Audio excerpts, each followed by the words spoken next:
നമസ്കാരം. എൻ്റെ പേര് ലക്ഷ്മി നായർ. ഞാനൊരു കൗൺസിലിംഗ് സൈക്കോളജിസ്റ്റാണ്.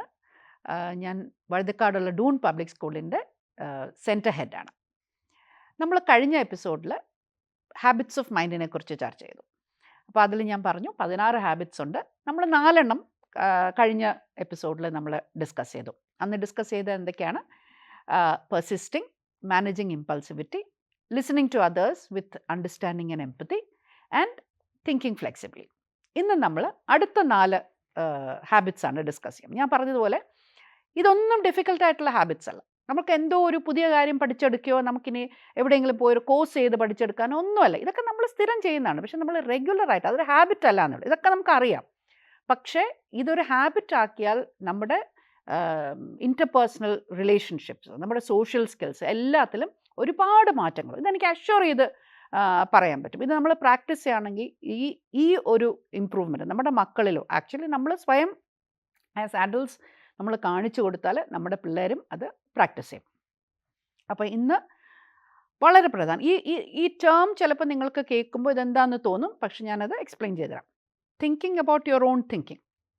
അതിൻ്റെ പേര് മെറ്റാ കോഗ്നിഷൻ എന്നാണ്.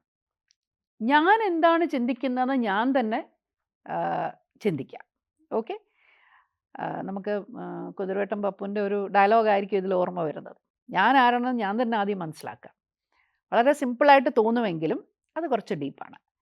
ഞാൻ എന്താണ് പറയുന്നത്? ഞാൻ എന്തിനിങ്ങനെ പറഞ്ഞു? നമ്മൾ പലപ്പോഴും നമ്മൾ ആലോചിക്കാറുണ്ട് അല്ലേ, നമ്മൾ അന്ന് സമയം ഉണ്ടായിരുന്നെങ്കിൽ 2 കൂടെ പറയായിരുന്നു എന്ന് വിചാരിക്കില്ലേ? നമ്മൾ ചിലപ്പോൾ വഴക്കൊക്കെ ഉണ്ടാക്കുമ്പോൾ നമ്മൾ ആലോചിക്കില്ലേ? അതുപോലെ നമ്മൾ നല്ല കാര്യങ്ങൾ പറയുമ്പോഴും എന്തിനിങ്ങനെ പറഞ്ഞു? Thinking about your own thinking. Process ചെയ്യുക. So that when you speak there is some kind of logical reasoning in what you speak. ആ ഹാബിറ്റ് എന്തിനാണ് പ്രയോജനപ്പെടുന്നത്? അത് പ്രയോജനപ്പെടുന്നത് ഒന്ന്, നമുക്ക് ക്ലാരിറ്റി. നമ്മൾ ഒരാളോട് കമ്മ്യൂണിക്കേറ്റ് ചെയ്യുമ്പോൾ കുറച്ചുകൂടെ നമ്മൾ ക്ലിയർ ആയിരിക്കും. നമുക്കറിയാം, സീക്വൻസ് അറിയാം. ഇതുകൊണ്ടാണ് ഞാനിത് പറയുന്നത്. നമുക്കൊരു ആർഗ്യുമെൻറ്റ്, ഒരു നെഗറ്റീവായിട്ടൊരു ആർഗ്യുമെൻ്റ് എന്ന് പോകാതെ ഒരു ഡിസ്കഷനിൽ നമുക്ക് ഒരു ഡിബേറ്റും ഡിസ്കഷനും തമ്മിൽ നമുക്ക് ഒരു കൺസെൻസസിൽ അറൈവ് ചെയ്യാൻ പറ്റും അല്ലേ? അപ്പോൾ ഡിബേറ്റ് അല്ല. ഞാൻ നിന്നെ തെറ്റായി കാണാനോ എന്നെ ശരിയായി സ്ഥാപിക്കാനോ ഉള്ളതല്ല. എൻ്റെ വിചാരത്തിൽ ഇത് ആണ് ശരി, കാരണം എന്നെനിക്ക് പറയാനുള്ളൊരു കഴിവ് വേണമെങ്കിൽ മെറ്റാ കോഗ്നിഷൻ വേണം. ഞാൻ എന്തിനാണ്, എങ്ങനെയാണ്, എപ്പോഴാണ്, എന്തിനാണ് ഇങ്ങനെയൊക്കെ സംസാരിക്കുന്നത്, ഞാൻ എന്താണ് പറയുന്നതിൽ എത്ര ശരിയുണ്ട്, എന്താണ് അതിൻ്റെ റീസണിങ്, അല്ലെങ്കിൽ മറ്റൊരാൾ എന്താണ് പറയുന്നത്, അതിൻ്റെ ഉൾപ്പൊരുൾ എന്താണ് എന്നുള്ളതാണ് മെറ്റാ കോഗ്നിഷൻ. പിന്നെ ഒരു important habit, striving for accuracy and perfection. അപ്പം നമുക്ക് തോന്നും നമ്മളെല്ലാവരും പെർഫെക്റ്റ് ആവണോ? അല്ല, നമ്മളാലാവുന്ന രീതിയിൽ ആക്യുറേറ്റ് ആവുക, പെർഫെക്റ്റ് ആവും. പ്രിസിഷൻ, പെർഫെക്റ്റ് അല്ല, പ്രിസിഷൻ.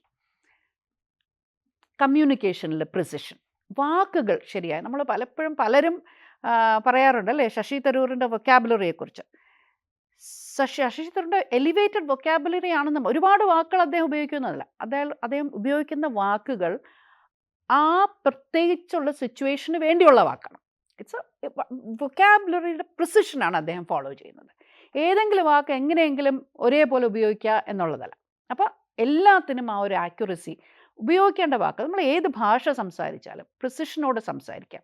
അപ്പോൾ ഇത് നമ്മൾ നേരത്തെ പറഞ്ഞ മെറ്റാ കോഗ്നിഷനും ഇതും കൂടെ റിലേറ്റഡ് ആണ്.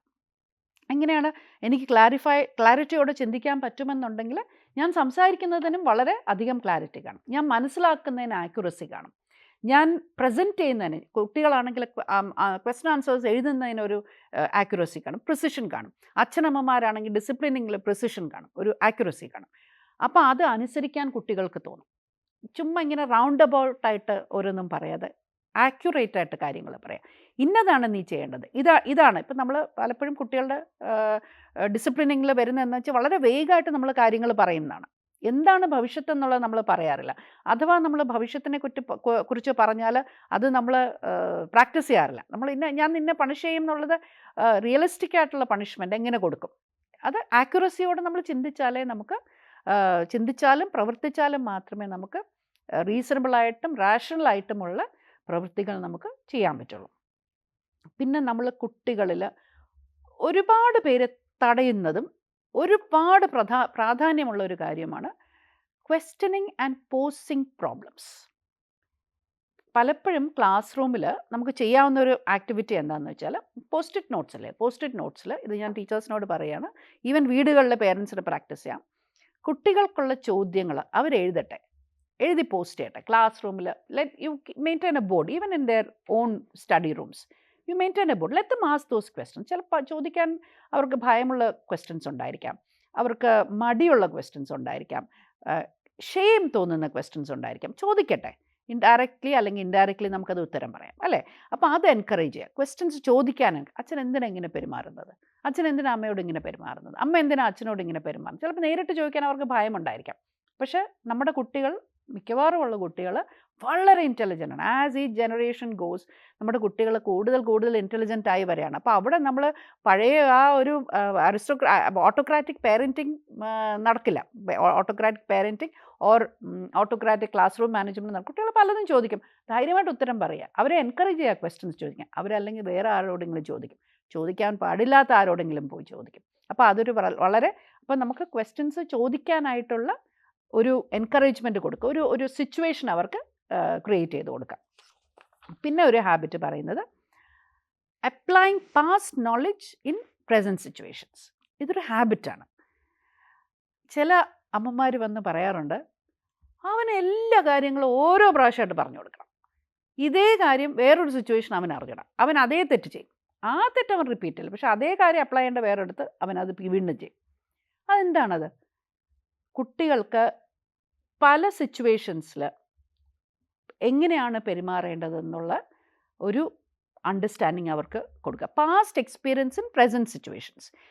അന്ന് ഇത് സംഭവിച്ചപ്പോൾ ഞാൻ എന്താണ് ചെയ്തത്, അന്ന് ഇത് സംഭവിച്ചപ്പോൾ അമ്മ എന്താ പറഞ്ഞു, ടീച്ചർ എന്ത് പറഞ്ഞു, ടീച്ചർ എങ്ങനെ ഇത് ഹാൻഡിൽ ചെയ്തു, അന്ന് ടീച്ചർ എന്താണ് എക്സ്പ്ലെയിൻ ചെയ്തത്. അതിങ്ങനെ എപ്പോഴും, അതായത് ഇത് നമുക്ക് റിലേറ്റ് ചെയ്യാൻ പറ്റുന്നത് നമ്മൾ പോസ്റ്റ് ഡിസിപ്ലിനിങ്, അതായത് ഡിസിപ്ലിൻ ചെയ്ത് കഴിഞ്ഞിട്ട് നമ്മൾ കുട്ടികളോട് എക്സ്പ്ലെയിൻ ചെയ്ത് കൊടുക്കുമ്പോൾ, അല്ലെങ്കിൽ ക്ലാസ്സിൽ ഒരു കുട്ടി ഒരു ക്വസ്റ്റ്യൻ ചോദിക്കുകയാണ്, അപ്പോൾ അതിന് മറുപടിയായിട്ട് പറയുക, remember what happen that day, അന്ന് ഇത് അവിടെ സംഭവിച്ചപ്പോൾ നിനക്ക് ഓർമ്മയില്ലേ, നമ്മൾ എന്താണ് ചെയ്തത്, നീ പറയൂ എന്താ നമ്മൾ ചെയ്തത് എന്ന് പറഞ്ഞ് ആ ഒരു ഇത് നമ്മൾ സ്കൂളിൽ BEd ഒക്കെ പഠിക്കുമ്പോൾ പല ടീച്ചേഴ്സും എഴുതിയിട്ടുണ്ടായിരിക്കും. പ്രീവിയസ് നോളജ് എന്ന് പറയുന്ന ആദ്യത്തെ ലെസൺ പ്ലാൻ എഴുതുമ്പോൾ പ്രീവിയസ് നോളജ് എന്ന് പറയുന്നത്, എലിസിറ്റിംഗ് പ്രീവിയസ് നോളജ് എന്ന് പറയുന്നത്. എന്താ അത് പ്രീവിയസ് നോളജ്, എന്തിനാണ് പ്രീവിയസ് നോളജ്? കുട്ടികൾക്ക് പഴയ നടന്ന ഒരു സംഭവത്തിൽ നിന്നും എന്ത് ലെസണാണ് അവരെടുത്തത്, അത് ഞാൻ ഈ പുതിയ സിറ്റുവേഷനിൽ അപ്ലൈ ചെയ്യുക എന്നുള്ളത്. മനസ്സിലായില്ലേ? അപ്പം ഇന്ന് നമ്മൾ പഠിച്ച 4 ഹാബിറ്റ്സ് എന്തൊക്കെയാണ്? Thinking about our own thinking, striving for accuracy and perfection, questioning and posing problems, and applying past knowledge to present situations. അപ്പോൾ ഇതാണ് ഇന്നത്തെ 4 ഹാബിറ്റ്സ്. നമ്മളിപ്പോൾ ഓൾറെഡി 8 ഹാബിറ്റ്സാണ് നമ്മൾ പ്രാക്ടീസ് ചെയ്തത്. അപ്പം I hope you are all able to practice, you are all able to practice the previous 4 habits. അത് പതുക്കെ നമുക്ക് 16 എണ്ണത്തിലേക്കും നമുക്ക് പോകാം. Thank U.